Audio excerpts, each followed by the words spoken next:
নমস্কার স্টুডেন্ট, আমি আগের দিনে তোমাদের এই ফাদার সেলফের বঙ্গানুবাদ করে দিয়েছিলাম বা বলে দিয়েছিলাম। আর আজকে আমরা সেই ফাদার সেলফের ইউনিট 1-এর অ্যাক্টিভিটি টাস্কগুলো করবো। তারপরের দিনে আমরা ইউনিট 2-এ চলে যাব। ঠিক আছে, তাহলে চলো আলোচনা করা যাক যে কম্প্রিহেন্সিভ এক্সারসাইজে দেখো যে choose the correct alternatives to complete the following sentence with a shudder Swami realise that it was Monday. প্রথম উত্তর হবে মন্ডে, কারণ এখানে আছে। এদিকে নাও যে with a shudder it was Monday morning. তারপরে কী বলেছে, when Swami used to be have been the school prayer hall he was lying on the bench table bed. তাহলে কী হবে, এটা হবে বেঞ্চ।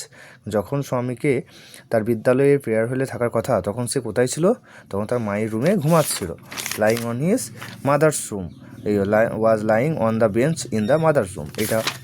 তারপরে কী বলেছে, তারপরে পাতে দেখে নাও যে according to Swami Samuel specially angry with boys who are absent late. বলছে স্বামী অনুসারে স্যামুয়েল রাগ করেন সেই সমস্ত ছেলেদের উপরে যারা লেট করে আসে না অ্যাবসেন্ট অনুপস্থিত থাকে, লেট করে আসে। এখানে আছে দেখে নাও, লেট করে আসে। Specially angry with the boys who came in late. Okay, তাহলে এটা লেট হবে। তারপরে দেখে নাও time when Swami complaint of a headache. সময়টা বলো যখন স্বামী বলেছে যে মাথার যন্ত্রণা করছে। এটার উত্তর হবে এইটা, অ্যাট 9 o'clock। ওকে, তারপরে কি বলেছে, person who order Swami to dress up and go to school. তার বাবা বলেছিল, ফাদার। এখানে আছে দেখে নাও nonsense dress up and go. Okay, তারপরে কি বলেছে, name of the teacher mention by Swami. কোন টিচারের নাম বলেছিল? Samuel teacher.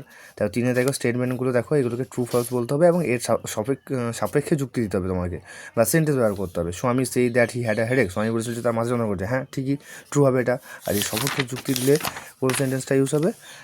এটা হবে যে at 9 o'clock Swaminathan wailed I have a headache. ঠিক আছে, তারপরটা দেখে নাও কী বলেছে, Swami was lying in his father room. Swami তার বাবার রুমে ঘুমাচ্ছিল না, ফলস, তার মায়ের রুমে ঘুমাচ্ছিল। এখানে আছে এই অ্যান্সারটা দেখে নাও।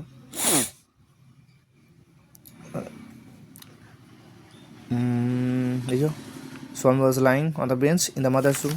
ওকে, তারপরটা দেখে নাও, according to Swami the headmaster was not afraid of Samuel. According to স্বামীর অনুসারে হেডমাস্টার স্যামুয়েলকে ভয় খায় না। না, এটা ফলস হবে। এখানে বলেছিল যে even the headmaster is afraid of him, মানে হেডমাস্টারও তাকে ভয় খায়, এটাই বলেছিল। তাহলে এটা ফলস হবে। সাপোর্টিভ স্টেটমেন্টে ওটা ইউজ করবে তোমরা। তাহলে চলো, কেমন লাগলো ভিডিওটা বলবে এবং তোমার বন্ধুদেরও শেয়ার করে দেবে। আর ভিডিওটা ভালো লাগলে সাবস্ক্রাইব করে দেবে, লাইক করে দেবে এবং বন্ধুদেরকে শেয়ার করে দেবে। Bye bye, thank you.